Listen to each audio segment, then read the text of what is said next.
Delhi results చూస్తున్నాం మనం 29 చోట్ల ఆమ్ ఆద్మీ పార్టీ 41 చోట్ల బీజేపీ 0 స్థానాల్లో కాంగ్రెస్ ఇప్పటిదాకా ఆధిక్యంలో కనిపిస్తున్న ఇంట్రెస్టింగ్ గా కేజ్రీవాల్ న్యూఢిల్లీ సీట్ చాలా ఇంట్రెస్టింగ్ గా ఉంది ముందు వెనుకబడి ఉన్నారు తర్వాత 3 రౌండ్ల తర్వాత ఆధిక్యంలోకి వచ్చారు మళ్ళీ ఇప్పుడు వెనుకబడి ఉన్నారు పరమేష్ వర్మ బీజేపీ ప్రత్యర్థి ఆయనతో అటు ఇటు ఆయన ఆధిక్యాన్ని మారుస్తున్న పరిస్థితి చాలా గట్టి పోటీ ఇస్తున్నారు అక్కడ కాంగ్రెస్ నుంచి సందీప్ దీక్షిత్ కంటెస్ట్ చేస్తున్నారు చాలా ఇంట్రెస్టింగ్ బ్యాటిల్ అయితే న్యూఢిల్లీలో మనకి కనిపిస్తోంది కేవలం 100లోనే ఓట్ల లీడ్ కేజ్రీవాల్ లీడ్లోకి వచ్చినా పర్వేష్ లీడ్లోకి వచ్చినా చాలా చిన్న లీడ్ మనకి అక్కడ కనిపిస్తోంది ఇద్దరి మధ్య ఇక కల్కాజీ స్థానంలో సీఎం అతిషి మళ్ళీ వెనుకబడ్డ పరిస్థితి మనం చూసాం మార్నింగ్ కౌంటింగ్ స్టార్ట్ అయినప్పటి నుంచి కేజ్రీవాల్ అతిషి అండ్ కీలక నేత మనీష్ సిసోడియా ముగ్గురు కూడా వెనుకంజలో ఉన్నారు తర్వాత కాస్త గ్రాడ్యువల్గా ముందంజలోకి వచ్చినా ఇప్పుడు మళ్ళీ అతిషి అండ్ కేజ్రీవాల్ మళ్ళీ వెనుకంజ వేసిన సిచ్యుయేషన్ చూస్తున్నాం లీడ్స్ అయితే క్షణక్షణానికి మారుతున్న పరిస్థితి ఇప్పటిదాకా 41 చోట్ల బీజేపీ 29 చోట్ల ఆమ్ ఆద్మీ పార్టీ లీడ్లో ఉన్నాయి ఇక మనతో ప్యానెల్లో జాయిన్ అయ్యారు విఠల్ గారితో పాటు లగ్గాని శ్రీనివాస్ గారు విశ్లేషకులు శ్రీనివాస్ గారు గుడ్ మార్నింగ్ ఎట్లా విశ్లేషిస్తారు శ్రీనివాస్ గారు దీని మీద రకరకాల రియాక్షన్స్ వస్తున్నాయి ఢిల్లీ రిజల్ట్ మీద ఎస్పెషల్లీ ఇండీ కూటమి నేతలు కొట్టుకోండి మీరు ఇంకా కొట్టుకోండి అవతల వాళ్ళకి గెలుపుని అందించండి అని చెప్పి ఒమర్ అబ్దుల్లా ట్వీట్ చేశారు ఇందాకనే సంజయ్ రౌత్ కూడా మాట్లాడారు ఇట్లా ఇండీ కూటమిలో వస్తున్న రియాక్షన్స్ మీద ఇవాళ వస్తున్న ట్రెండ్స్ మీద ఏం చెప్తారు ఇండియా కూటమి అనేది now after especially Haryana election తర్వాత దాని ఎగ్జిస్టెన్స్ ప్రాబ్లం వచ్చింది ఎందుకంటే హర్యానా ఎలక్షన్లో మనం విశ్లేషణ పరంగా చూసినట్టయితే క్లియర్గా ఆమ్ ఆద్మీ పార్టీ వర్సెస్ ఆమ్ ఆద్మీ పార్టీ కాంగ్రెస్ కలిసి పోటీ చేస్తుంటే ఓట్ పర్సంటేజ్ షేర్తో బీజేపీకి డెఫినెట్గా కొంత ఇంపాక్ట్ ఉండేది అక్కడ సో అది పోస్ట్ పోల్ అనాలిసిస్లో క్లియర్ కనపడింది సో మరి అయిపోయాక సేమ్ మహారాష్ట్ర ఎలక్షన్లో కూడా బీజేపీకి అంటే వాస్తవంగా మనం కొంచెం ముందుకెళ్ళి విశ్లేషణ చేస్తే 2019 ఎలక్షన్లో బీజేపీకి యాక్చువల్గా 400 పార్ని ఇంతకుముందు కూడా డిస్కస్ చేసుకున్నాం సో ఆశించినన్ని సీట్లు రాలేదు కొంత అంటే మోడీ నాయకత్వం మీద మళ్ళీ విత్ ఇన్ ద పార్టీ కూడా కొంచెం క్వశ్చన్ అవన్నీ జరిగినాయి ఎప్పుడైతే హర్యానా ఎలక్షన్లో బీజేపీ పార్టీ గెలిచిందో డెఫినెట్గా ఇట్స్ ఏ మొమెంటం మళ్ళీ షిఫ్ట్ అయింది అదే వి ఆల్ నో కదా యాక్చువల్గా politics is like a horse race so రాజకీయాల్లో గెలుపు గుర్రాలదే ఇప్పుడు ముందంజలో ఉంటున్నట్టు అయితే ఇక్కడ చూసినట్టయితే మనం క్లియర్గా హర్యానా ఎలక్షన్ బీజేపీ పార్టీకి ఊపిరి పోస్తే post parliament election Maharashtra election యాక్చువల్గా వాళ్ళకి గట్టి అంటే it has given a lot of Boost అంటే ఎనర్జీని ఇచ్చింది మరి ఢిల్లీ ఎలక్షన్ ఆ రోజు కూడా మనం ఇద్దరం మాట్లాడుకున్నాం ఇక్కడే ప్యానెల్లో అంటే మనం ఇప్పుడు మహారాష్ట్ర ఎలక్షన్ కాగానే నెక్స్ట్ 2 క్రూషియల్ ఎలక్షన్స్ ఉన్నాయండి ఒకటి ఢిల్లీ ఉంది నెక్స్ట్ బీహార్ ఉంది అని అనుకున్నాం సో ఢిల్లీ ఎలక్షన్లో అనుకున్నట్టే వాళ్ళ గట్టి పోటీ ఉంటుందని అనుకున్నాం ఆమ్ ఆద్మీ పార్టీతో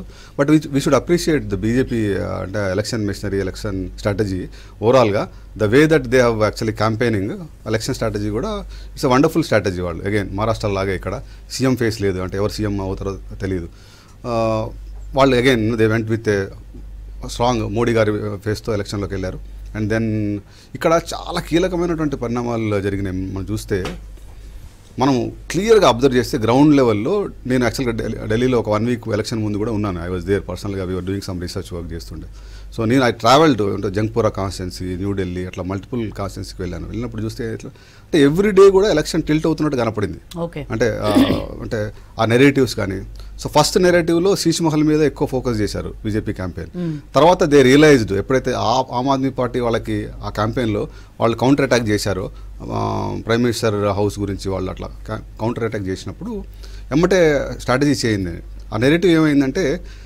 ఆమ్ ఆద్మీ పార్టీ ఏదైతే చేంజ్ తీసుకొస్తానని చెప్పి రాజకీయాల్లోకి వచ్చి అధికారంలోకి వచ్చారో వాటి మీదనే యాక్చువల్గా బీజేపీ ఫోకస్ చేసింది and it paid of very well ఇంకొకటి కూడా ఏంటంటే ఆ హోల్ వాతావరణాన్ని ఆమ్ ఆద్మీ పార్టీ సెల్ఫ్ గోల్ వేసుకుంది వాళ్ళు ఇప్పుడు ఒక వాతావరణంలో కూడా పీపుల్కి ఏమైతే ప్రశాంతంగా వాతావరణం ఉండాలి పాలన జరగాలి వాళ్ళకి ఏదైతే లబ్ధి చేకూరుతుందో అవన్నీ చేకూరాలి అట్లాంటి వాతావరణాన్ని పాడు చేసుకుంది వాళ్ళు కోర్ ఆబ్జెక్టివ్ ఏంటి యాంటీ కరప్షన్ అని చెప్పి వచ్చారు మరి యాంటీ కరప్షన్ అంటే లిక్కర్ స్కామ్ డ్యామేజ్ చేసింది సో అట్లా మల్టిపుల్ స్కామ్స్ మెడికల్ స్కామ్ అందరూ మెయిన్ లీడర్స్ ఎవరైతే ఉన్నారో వాళ్ళందరూ కూడా జైలుకి వెళ్ళారు సో ఇట్లా మల్టిపుల్ ఫ్యాక్టర్స్కి అగైనెస్ట్గా పనిచేసింది అయితే వన్ థింగ్ వెరీ క్లియర్ ఏంటంటే ఆమ్ ఆద్మీ పార్టీకి స్టిల్ బీపీఎల్ అంటే బిలో పవర్టీ లైన్ అయితే స్లమ్ డ్వెల్లర్స్ అంటాం కదా మనం అటువంటి ఆ కోర్ ఆ ఏరియాలో వాళ్ళకి ఇంకా స్ట్రెంత్ ఉంది. అంటే ఆమ్ ఆద్మీ పార్టీ ఇచ్చినటువంటి ఫ్రీబీస్ వల్ల కానీ, లేకపోతే వాళ్ళకి ఎడ్యుకేషన్లో, తర్వాత హెల్త్లో చేసినటువంటి ఏవైతే ఉన్నాయో వాటి వల్ల కొంత డెఫినెట్గా అడ్వాంటేజ్ జరిగింది. సో ఇప్పుడు మనం ఎప్పుడు అనుకుంటాం కదా, ప్రతి పార్టీకి కూడా ఒక ప్లేస్లో కోర్ పార్టీ బేస్ ఉంటుంది. So election is all about who is getting the neutral vote. So ఈ ఓవరాల్ గేమ్లో కేజ్రీవాల్ యాక్చువల్గా last himself. And Congress perfect strategy play చేసింది. ఏంటంటే కాంగ్రెస్ ఓట్ బ్యాంక్నే ఆప్ క్యాప్చర్ చేస్తుంది.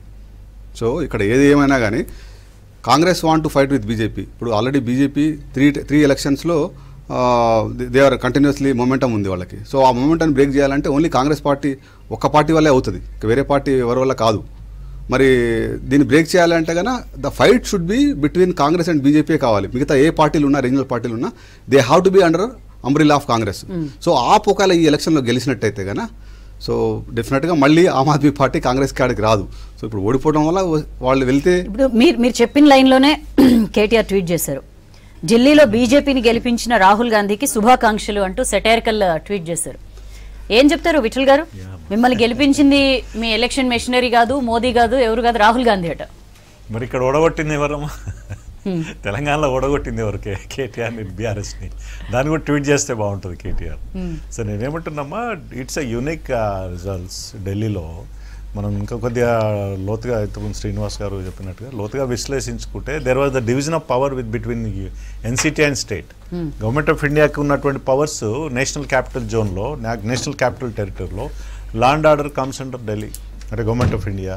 Land, security, internal security, key issues అని గవర్నమెంట్ ఆఫ్ ఇండియా కంట్రోల్ ఉంటాయి.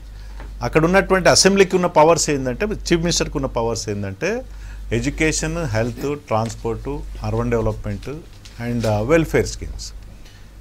ఆయన ఏం చేశాడు కేజ్రీవాల్, అక్కడ వరకు రాజ్యాంగం కాన్స్టిట్యూషనల్ ప్రొవిజన్ తనకిచ్చిన పవర్స్ని వాడుకోకుండా అన్నిట్లో నిలబెట్టిండు. తద్వారా కేంద్రం నుంచి ఘర్షణ ఏర్పడలేదు. లా అండ్ ఆర్డర్ నాకు కావాలని చాలా రోజులు ఫైట్ చేశాడు. లెఫ్టినెంట్ గవర్నర్ తోడు గొడవ పెట్టుకున్నాడు, కోర్టుకు పోయిండు, సుప్రీంకోర్టుకు పోయిండు. Sir how it is possible in Delhi? It's when it's national capital territory. 69 amendment ద్వారా దానికి స్టేట్స్ క్యాపిటల్ స్టేటస్ వచ్చింది 91 తర్వాత. నాకు కేంద్రం ఉన్న పవర్లన్నీ నాకు కావాలంటే, ల్యాండ్ మీద నాకు పవర్ కావాలి, లా అండ్ ఆర్డర్ మీద నాకు పవర్ కావాలంటే మరి ఢిల్లీ ఏం చేయాలి? అంటే ప్రైమ్ మినిస్టర్ సెక్యూరిటీ అగైన్ ఈ హ్యాస్ టు డిపెండ్ ఆన్ ఒక చీఫ్ మినిస్టర్ మీద ఆధారపడి ఉండాలా? కాన్స్టిట్యూషనల్గా అది ఒప్పుకోదు రాజ్యాంగం. అంటే సుప్రీంకోర్టు కూడా దాన్ని వ్యతిరేకించింది. లెఫ్టినెంట్ గవర్నర్కు ఉండాల్సిన పవర్స్ లెఫ్టినెంట్ గవర్నర్కు ఉన్నాయి. తనకు ఉండాల్సిన పవర్ తన పరిధిలో ఉంటే బాగుండేది. అన్నింటిలో వెళ్ళిపెట్టి అపార్ట్ ఫ్రమ్ దాట్ ఇంతకుముందు మనం మాట్లాడుకున్నాడు, తన బేసిక్ ఐడియాలజీని విస్మరించాడు. Ideology of the Aam Aadmi party is anti corruption. ఆ పార్టీ పుట్టిందే ఇండియా అగెన్స్ట్ కరప్షన్ బేస్గా. దాన్ని వదిలేసేసి మళ్ళీ తనే కరప్ట్ ప్రాక్టీసెస్ ఎంకరేజ్ చేసి తను ఇన్వాల్వ్ అయ్యి జైలుకు పోవడం ఇంటెన్షన్ మీరు చూశారమ్మా. జైలుకు పోయినటువంటి పిక్చర్స్ చూస్తే హ్యాపీ మూడ్లో పోయాడు.